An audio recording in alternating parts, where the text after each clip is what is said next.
Hello Scorpio, thank you for joining me for your year 2019 forecast for the Sun or the Ascendant.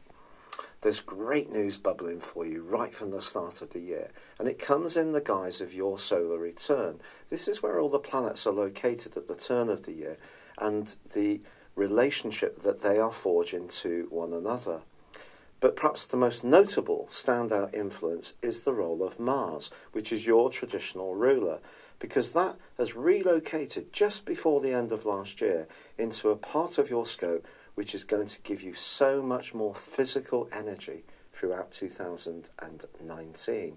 It's going to be like a pulse in the background that's just there, and it's going to lift you, it's going to give you a lot more drive and thrust around looking after yourself, feeling better about yourself, getting fitter, being more active, or just working harder on the things that are important to you. Another piece of great news is that Venus, the planet of love, is in your sign as the turn of the years occurs. This suggests that you're going to be attracting admiring glances through the next 12 months. It's also possible that you may give yourself some kind of major makeover around the way that you approach your presentation. So that could be a new hairstyle, work that you might get done on your teeth, or perhaps just giving yourself a really big makeover. However, there is also the role of Mercury and Jupiter. Now, Mercury is the planet of communication, but it's the planet of thought and it's the planet of ideas. And Jupiter is the planet of growth, expansion, and traditionally good luck. And they're both in your sector of resources as this new year begins. Now, Mercury forges a great angle to Uranus, back into Aries for a brief stay through to the 5th of March. And the inference here is, Scorpio, is that don't underestimate how enterprising and innovative you can be and how that can influence your ability to earn new money or earn a living in new, fresh, original ways. There may be times when you do have to play by the rules, but there can be other times when you can really be something of a trendsetter if you give yourself the permission to do so. But with Jupiter in this location through to the 2nd of December, it may be time when you can really genuinely physically improve your material position. But as ever with Jupiter, it doesn't come without a lot of hard work and application and sometimes perspiration on our part. But there's another thing I want to tell you about, and that's the role of the North Node, the point of destiny. The nodal axis this year is going across the signs of Cancer and Capricorn. So communication is going to be mightily important for you. The North Node is the direction of travel that you're heading in, potentially. It's an opportunity for you to expand the way you think about all sorts of things, whether it's different cultures, different philosophies. It could see you travel, and it's going to be with you in the sign of Cancer for the whole of this year. There's also going to be a stunning solar eclipse in Cancer too, which can challenge that side of you that does like to stick with what you know, which comes through your fixed quality. Sticking with what you know gives you a sense of security, but as you know, when changes come for you, they tend to come in the most huge way, and massive alterations can happen all at once, and then things settle down again, and you become more comfortable with maintaining the status quo. But I think challenges, adventure, travel, and being a little bit more open-minded about the way you can make the most of your approach to life are all things that can be so wonderful this year. I'm not saying you're ordinarily not open-minded. After all, Uranus, the planet of surprises, the planet of independence, the planet of revolution, is exalted in your sign. So you often have a real appreciation of new technology, of gadgets, of fresh ways of approaching things. And I think it's that side of you that really can come to life this year. But of course, your modern ruler of Pluto since 2008 has been in the sign of Capricorn, and Saturn has been there since the 19th of December 2017. And these two are going to play a hugely important role throughout this year. Now, the third house, Capricorn, which is where the Sun starts the year, It's very much about everyday communication. So we're talking about text messages, emails, interaction with brothers, sisters, also neighbours. And it also applies to anything to do with digital aids, how we think quickly, quick retorts. It's a very Geminian type of influence.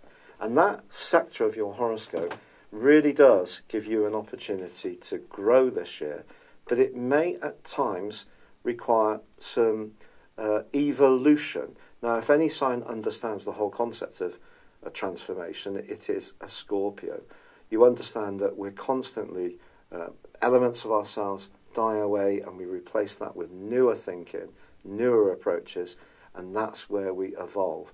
And it's your thinking that I think can go through either on the everyday thinking or the higher level of philosophy, travel, general knowledge that's important at a more spiritual level. Both these areas are really activated this year.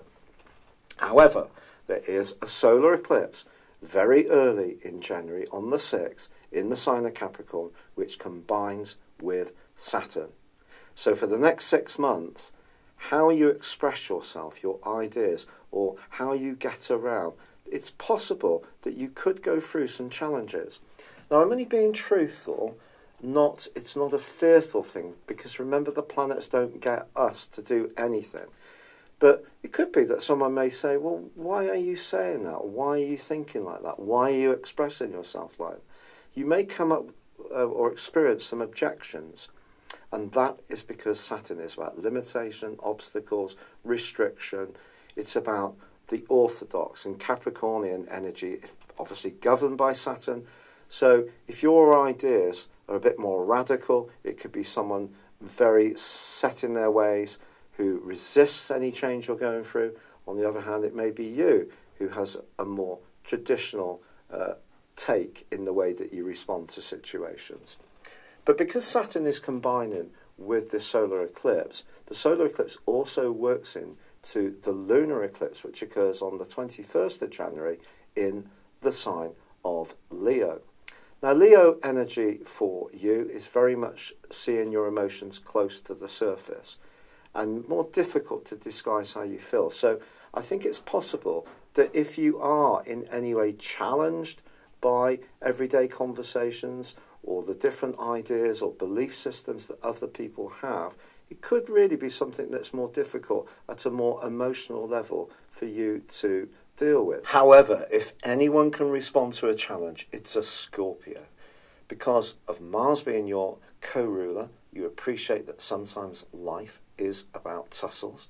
And with Pluto there as well as your co-regent, you also get that it's about transformation. So just because there may be times when not everybody shares the sentiments that you have, you can still learn from this. It can still inform you. And there may be times when you actually might concede that they may have a point. But how you think, the core values that you base your life on, your relationships with your siblings, with the people immediately around you in your community, even the neighbours, the folks next door, or the way you interact with technology, your relationship in general with how you think and express yourself, the words you use, the vocabulary you use, these are all going to come under scrutiny because of the role of Saturn. But everybody will be going through challenges this year with Saturn, not just you. And wonderfully, you have all those planets in that glorious Saturn return to help you. And one of them, Venus, can see you add in a dash of charm in order to make things work a little better if there are some discussions to be had. And of course, Jupiter can enrich you. It can bring a greater sense of substance and material security to your world, which that can inform your outlook and your thinking too.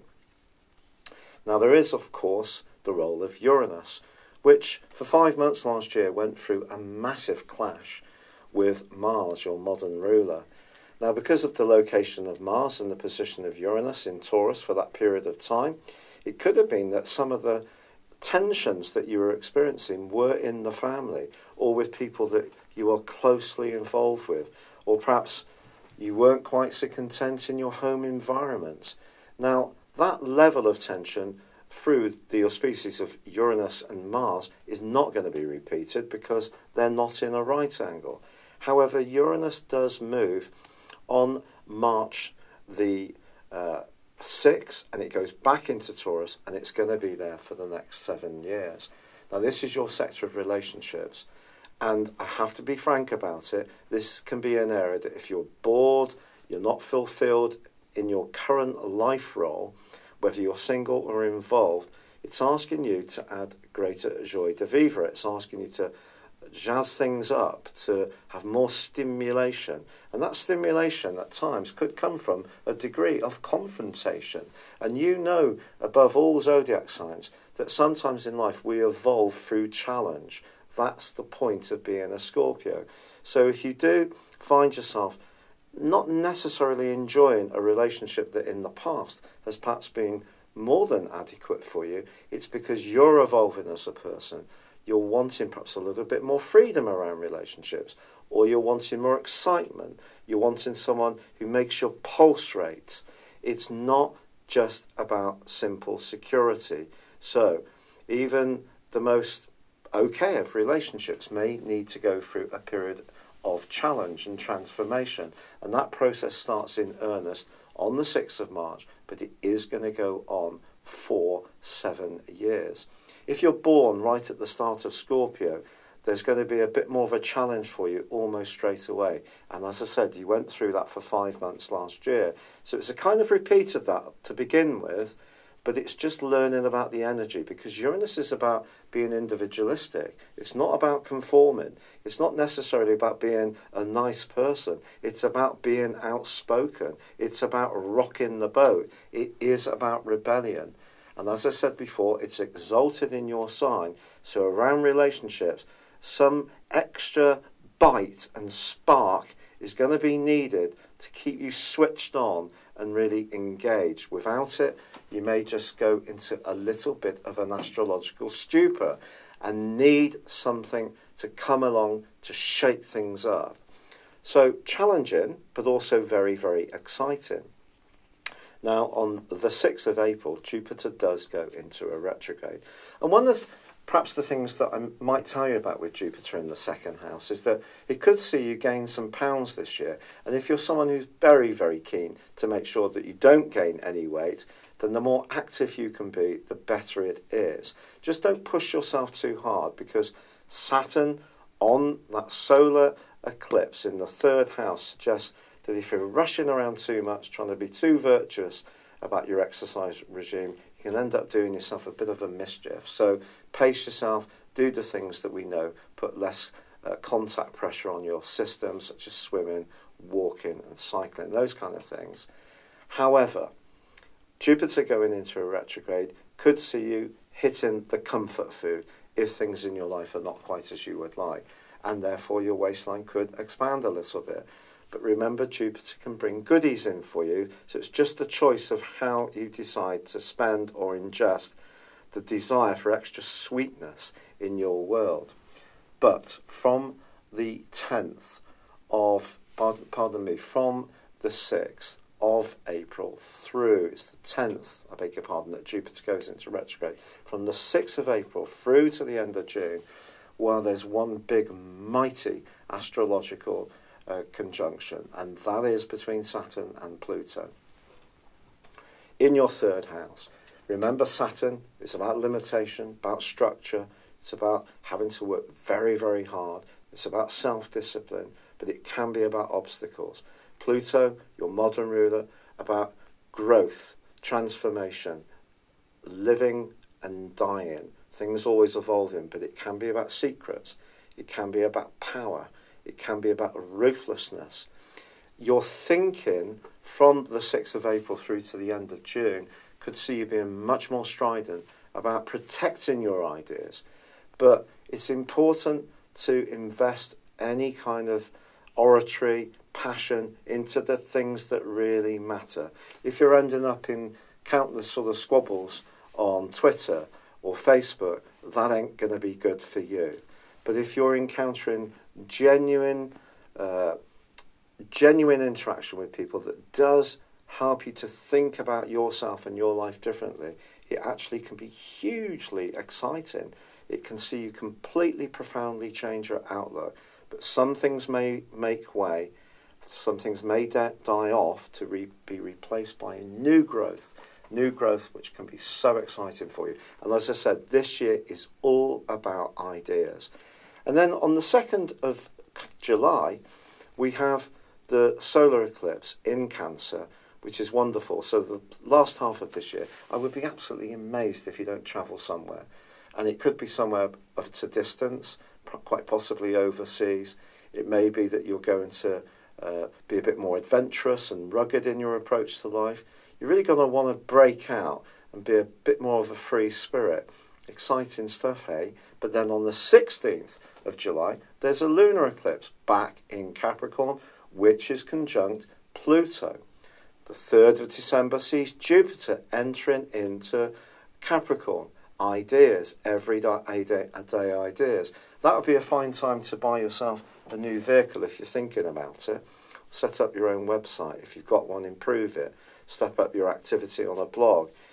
Apply for a job in some kind of digital agency or anything which is fast moving or interacting very much with other people, where everyday communication is bright and sparkly. Jupiter's going to be brilliant for that in the last month of this year. But on the 26th of December, there's an angular solar eclipse that's also going to be embracing Pluto. So you can see at the start of the year, Saturn's the big player. And then we have Pluto coming in on the 16th of July and the 26th of December to have a massive impact on how you think. Pluto could see you being alongside Saturn for that period of time from the 6th of April through to the end of June. Could see you being a bit more forceful about standing up for what you believe in. If you feel that people are perhaps in some way criticising you, some way provoking you, but equally it can be a time for you to change how you think, but in a positive way. So this year, essentially, Scorpio, is about the opportunity to change, but I do feel that you can have more physical vitality. I do feel that you're going to be thinking in a fresh way about relationships. Your finances can improve, but I just think it's an essential part of this year. It's a rethink or an evolution of things that are already in motion, and you're going to be very passionate about the subjects or topics that are important to you, even to the point of being evangelical. You can buy your 12-month personal horoscope from me, based on your time, date and place of birth. Don't worry if you don't buy it on the first day of January, because we'll start it from the 12 months from the time of the order. So if that's midway through February, we give you the first month and a half of 2020 within the report. That's the link is below this video, but for now, thank you for joining me. I'd love it if you would like or comment on the video, or if you've yet to do so, please do subscribe to this channel. Thank you.